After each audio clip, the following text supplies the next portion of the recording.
Si miramos las calles de cualquier ciudad argentina, hay una historia que se está contando en tiempo real. Es la historia de cómo está cambiando la figura del trabajador. A ver, antes la palabra trabajador nos traía una imagen en la cabeza. Una identidad colectiva, fuerte, unida por la fábrica, por el sindicato. Hoy la imagen es distinta. Es más solitaria, más precaria. Justamente de eso vamos a hablar, de esa transformación profunda y de qué significa para el futuro. Seguro que vimos esta escena 1000 veces, ¿no? Bueno, esta imagen es nuestro punto de partida.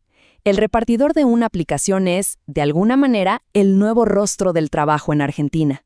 Es la persona que está moviendo la economía real, la que nos trae lo que pedimos, pero que al mismo tiempo es casi invisible para las leyes y los derechos que protegieron a las generaciones pasadas. Para entender bien la soledad del trabajador de hoy, primero tenemos que viajar un poquito en el tiempo y recordar la fuerza que tenía el de ayer. El análisis nos lleva a un arquetipo muy claro, el obrero industrial del siglo XX, una figura que tenía una identidad súper sólida y un lugar muy definido en la sociedad. Y esto que vemos acá no eran solo beneficios, eran los pilares de una vida, de una identidad. La fábrica era el lugar de encuentro. El delegado era la voz de todos. El convenio colectivo ponía reglas de juego justas. Y la obra social era esa red que te sostenía si algo pasaba. Todo esto junto no solo creaba un empleo, creaba un sentido de pertenencia profundo, creaba una identidad de clase. Y acá es donde la historia da un giro de 180 grados.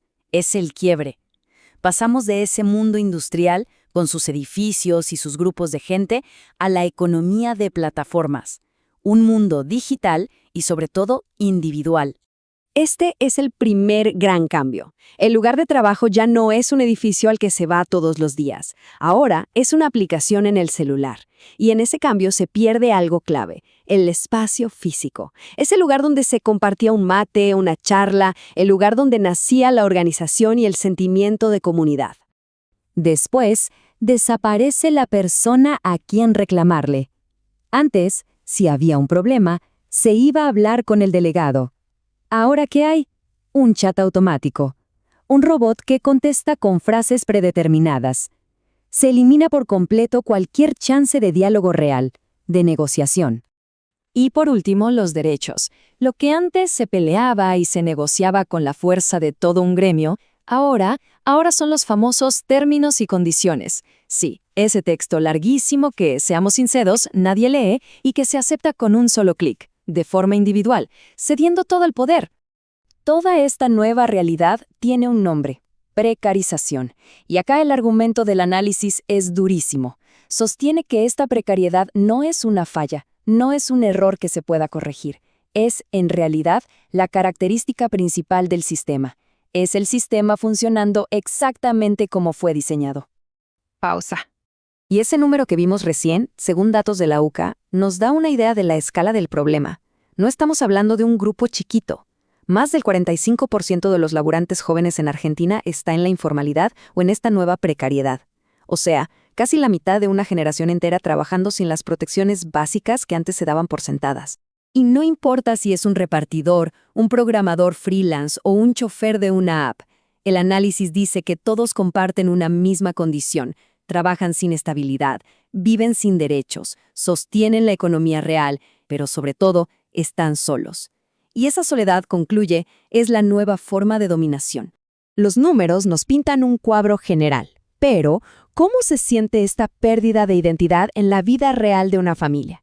Para entenderlo, el texto recurre a una anécdota muy potente que se centra en un objeto que está cargado de simbolismo para los argentinos.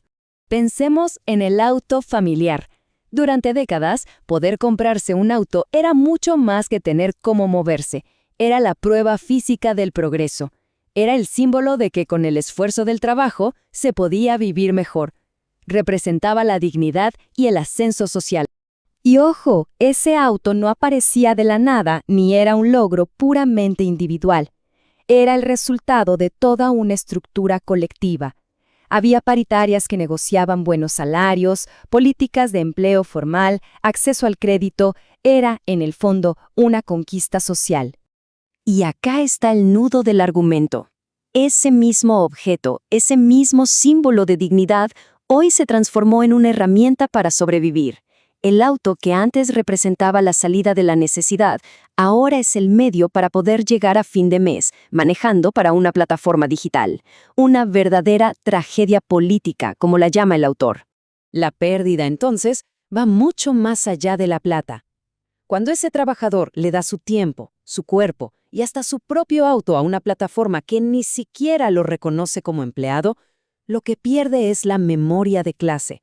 O sea, se olvida de toda la historia de lucha que hubo detrás de cada derecho. Se borra la conciencia del poder que tiene la organización. Y todo esto nos deja con una pregunta fundamental, ¿no? Si el trabajo se volvió algo invisible y solitario, ¿cómo se hace para reconstruir una épica colectiva? ¿Cómo se recupera ese sentido de pertenencia y de fuerza conjunta?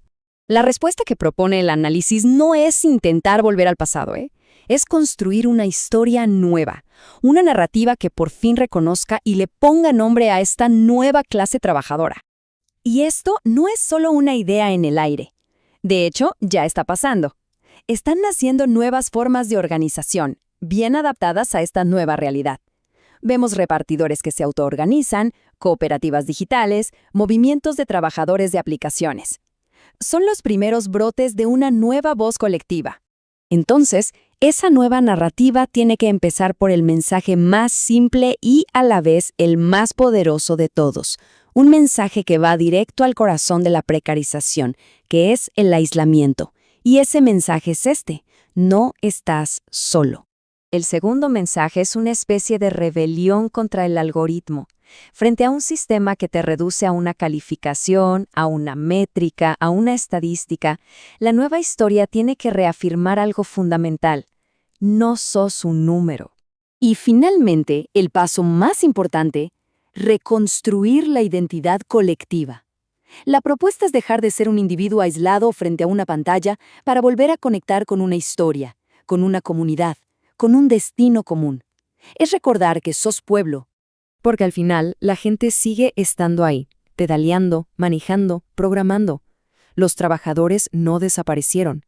Lo que falta, y este es el gran desafío que plantea el análisis, no es el pueblo.